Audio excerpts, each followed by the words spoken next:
Well, hello. A quick check of the calendar on the wall says it's Friday. Let's look at plays. Stick around.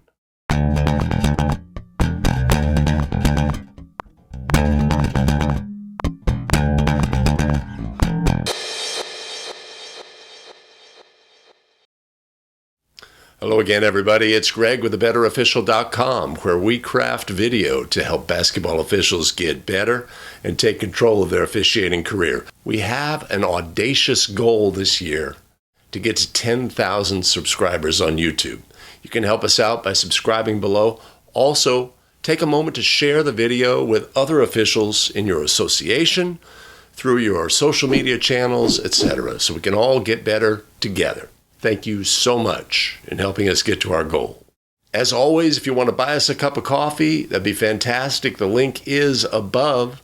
Much appreciated. Much love. Let's get on with today's video. Today we're going to talk about displacement, when it can occur and what we have to look for. Every basketball player on the court is entitled to their place on the court. When another player's contact causes them to lose that place on the court, then we have displacement. On the agenda, we're going to look at 2 rebounding plays, looking at a loose ball play, a push through the screen play, and protecting a free throw shooter. All of them involve displacement. Let's get started now. One of the most pure parts of the game where competition is evident is during rebounding or loose ball play. When the ball is available to both teams, both coaching staffs have coached their players. Who wants it more? Can you show the grit, determination, competitive spirit, and fight for the basketball? That's coached into the players, and it's an essential component of the game. Rebounding and loose ball action allows the less skilled player to compete with the more skilled player and win. What we have to do as officials is, in observing those scenarios, keep the game safe and fair, penalize illegal contact with a focus on penalizing rough play.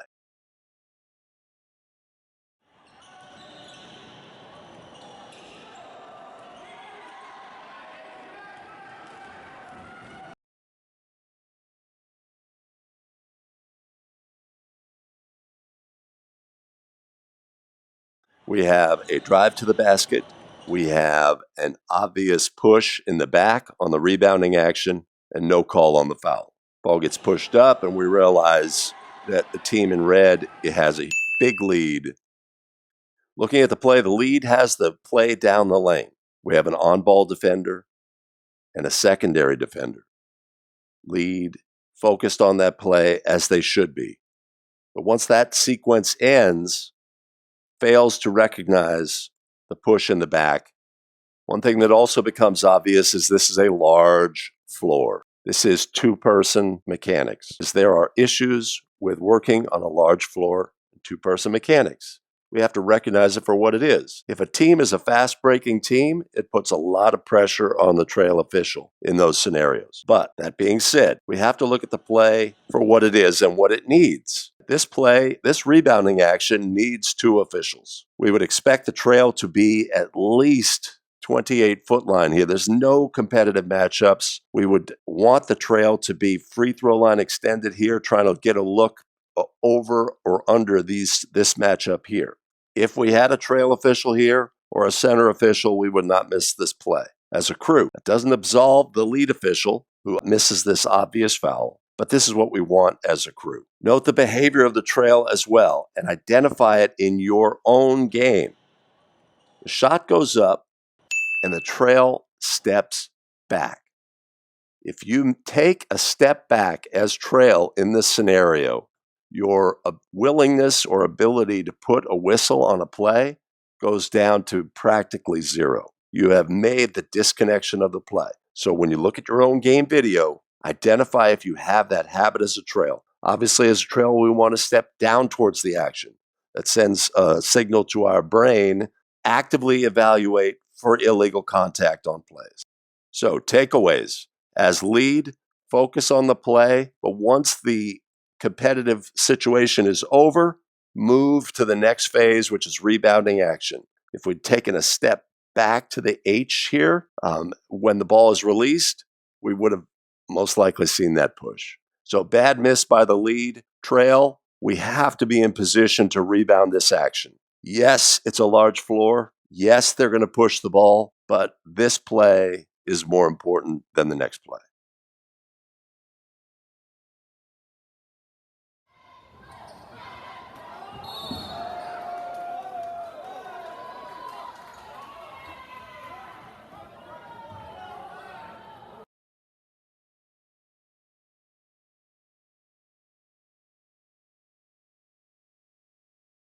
Rebounding action allows the smaller player to compete with the larger player, but we have to look at legality of contact. The player in blue is legal. Their verticality is fantastic. The player in white, rather than pursuing the basketball, displacing blue, creates a dangerous situation where a player goes hard to the floor. We immediately have feedback from, this is one of the natural stresses of the game, is teams feel that they have a perspective. Their perspective is my players, my players, my players. Calling official, let's note, designates the spot, important, it's a point of emphasis this year in high school, and moves to the reporting area by moving around the players. We've got, a coach who feels offended to some extent. This is an obvious foul, and we need to protect players. So let's look at behaviors. So verticality, that player in blue is legal. Player in white is displacing them. Rebounding allows the smaller player to compete with the taller player, but they have to do it fairly. Obvious foul, player goes to the ground hard. We would expect our crew to be more present here. Player in blue just had his basketball career flash before his eyes as he's going to the floor and hits it hard. Could there be retaliatory action? Could his teammate have some retaliatory action? There's natural stresses and pressures in the game, and this is one of them. So we would expect better proximity of the crew. Behaviors, calling official, decisive call, designates the spot. This official works other levels. He's walking and talking. High school mechanics, we want to move quickly to the reporting area, stop and report. Let's recognize that.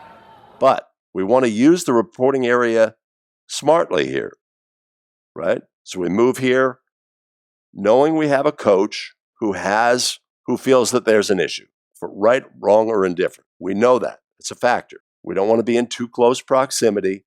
We want to create a natural buffer. Each official has responsibilities. For the non-calling official, we'd want them in the picture here sooner. We need to close down and get proximity here.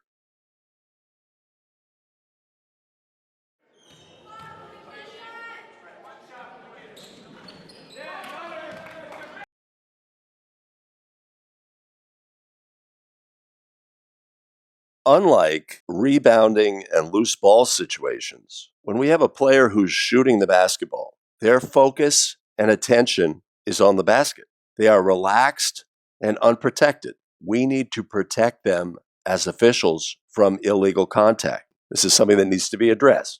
This is a foul. This game is a three-person game, but it's very similar to a two-person game in terms of responsibilities of the two officials here. Let's recognize that if you are trail in a two-person game on a free throw, this is the most difficult part of your job. So what are our responsibilities as trail? Thrower and these two players, whether they violate or not. Now we have focus on, does any player violate the line prior to the ball contacting the ring? We have to judge whether there's illegal contact on the thrower. We have to judge whether players beyond the arc violate. Ultimately, we're going to have to judge whether the ball contacts the ring or not, and there's a violation. And in addition, then we have to focus on rebounding action. This is a super long list of responsibilities, and it's very, very difficult. We recognize that. But on this play, we have two things that occur. A violation by white. They have crossed the line prior to the ball contacting the ring. This is a delayed violation by the opponent of the thrower. We have contact on the free thrower. At this point, if we stopped right here and we just touched the free thrower, this does not rise to a level of a foul. When we have displacement of the thrower, we have a foul. In this instance, we'd have a delayed lane violation, a foul on the thrower, and a missed free throw. Our main points: we must protect throwers. shooters when they are in a vulnerable position. So we have a three-point shooter, up, down. The player comes in to quote-unquote box out, but what they do is they displace the player while they're in the vulnerable position. We must protect shooters.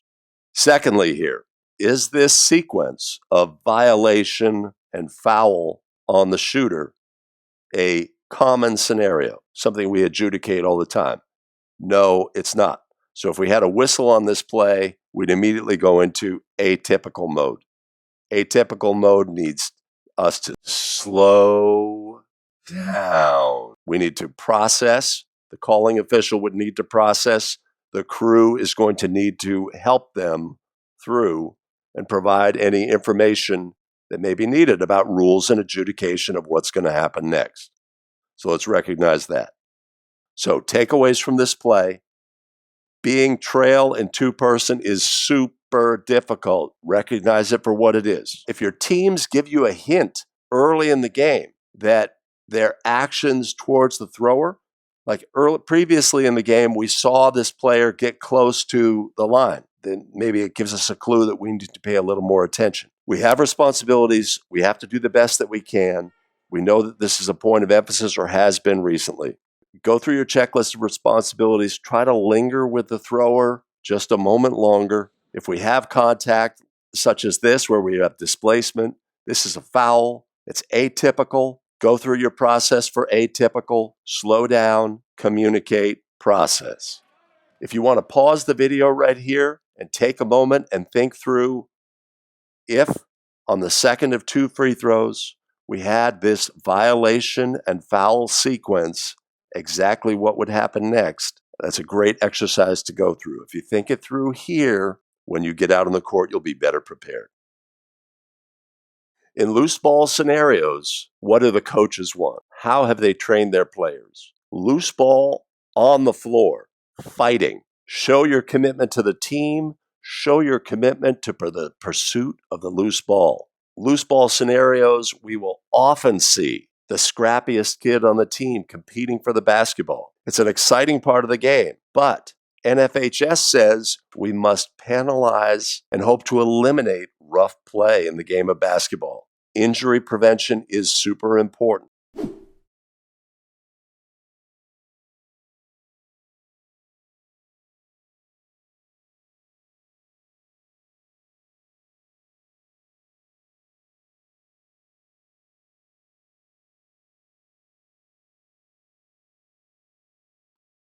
On this play, the ball gets loose.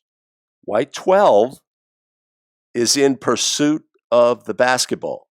Her opponent in black sees the basketball as well, but rather than pursue a direct line to the basketball, recognizes that white 12 is coming and pursues white 12.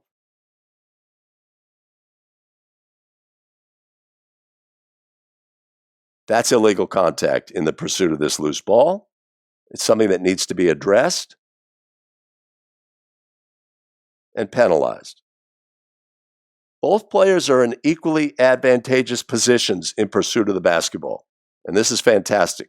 It's what happens next. If we had two players pursuing the ball and they meet here while they're equally pursuing the basketball, then we have a collision, but no call. But in this instance, black's action of seeking the body of white 12 and playing the player as opposed to playing the ball makes this a foul. Put whistles on plays like this to eliminate rough play.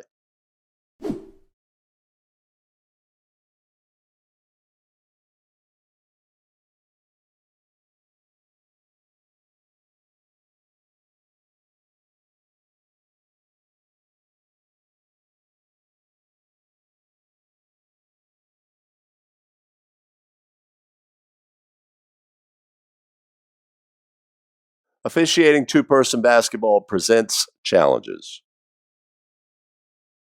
Another situation where displacement can occur is during screening action. Now, the screener is less vulnerable than a shooter, as in they know what's going to happen next. But there's restrictions on the screener. There's things that they can and cannot do. They can protect themselves, use their arms to protect sensitive parts of their body, etc. And they are allowed to firm up and strengthen themselves for the impending contact. All of this is legal. The defensive player, though, when they see a screen, is responsible for going around the screen. And if they don't, they are liable for the contact that ensues. This is an obvious displacement foul, and our biggest difficulty on this play is that the screening action is unofficiated, right? We can get to the reason why pretty quickly. The lead is ball watching. Now, they do have a matchup here. If we look at the intensity of this matchup, there's not a lot going on, okay? It's not what we'd call an intense matchup. This matchup here is not intense. There's a little engagement here. We'd want an open body position and a recognition of the players. Because what do we expect to have happen next for these players? They're going to move towards the basketball, or somebody's going to get open for a shot. So if we're officiating these players, right, there's engagement here and screening action. Okay, we have to trust our partner's trail is going to officiate these four players. We do have a secondary defender, but we don't need to get them at this point. We need to officiate this action, and then we can move to on-ball action. Then we can move to the secondary defender. Positives, right? We're open to a body is open here. The problem is just the focus, is watching the ball. Relaxed body position. This is great. This looks really good. But we have unofficiated action here, obvious displacement, double whistle, and a quick preliminary signal by the lead. When we have a double whistle, we don't want to show, okay? So habits. Hey, so we recognize that there are challenges in two-person officiating, that this is a bit of a dark corner play. But at the same time, we do have ball watching occurring, which is the genesis of our missing this play. Obvious displacement, double whistle with a quick signal. In terms of displacement, we have to protect screeners. They are vulnerable. They have restrictions on what they can do. They can't reach out and shove this red player to protect themselves. They are vulnerable and need our protection by rule. Players responsible for going around, obvious displacement. Let's think it through. If we had a whistle for this obvious displacement, this play would have still continued to the basket, and we'd have a whistle here as well. So that's a situation where we may have to come together with information about which happened first. In this instance, it's pretty obvious which happened first. If we had a whistle, a quick whistle off ball for this contact here, player has not begun their habitual throwing motion, but not by much. So we may have a discussion about whether we have that foul on the shooter as well. If this foul by the defense had occurred after this player had begun their habitual throwing motion, then we would penalize both fouls. So again, that's something to stop the tape, think that through, how you would communicate as a crew, etc. But we're moving on. In our overtime section today, we're just going to look at this brief clip of referee Danny Crawford, now retired NBA official, one of my favorites. When we watch NBA officials work, we have to recognize that these are the most highly trained basketball officials in the world. They have the process for them to become officials and their process as full-time employees of the league. The training that they receive is unparalleled. Now, we also have to recognize that their mechanics and signals are different. They have different responsibilities on plays, etc. Let's just watch Danny work.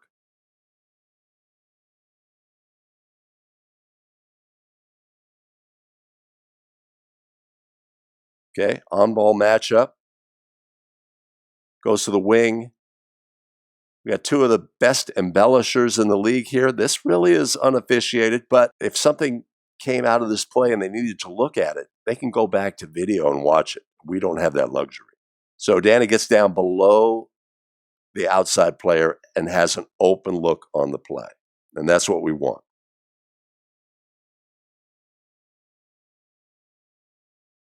Right? Very comfortable and relaxed.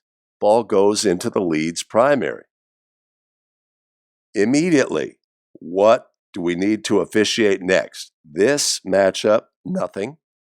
What's going to happen next? Possible screener, shooter.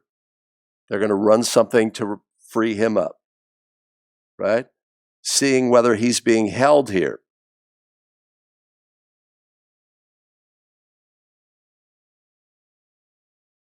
This is all legal action in the NBA. Wait, we're passing out to a shooter. Where's it going to need to get? Below the shooter. Feet. Point of contact. Score the goal. The great Danny Crawford, one of my favorites. Hey everybody, thanks for sticking around to the end of the video. Much appreciated. Again, subscribe below. Help us hit our goal of 10,000 subscribers by the end of the year by sharing the video with your associates, fellow officials, your association, and through your social channels. It would be much appreciated so we can all get better together. All right, we will see you in the next video. Take care.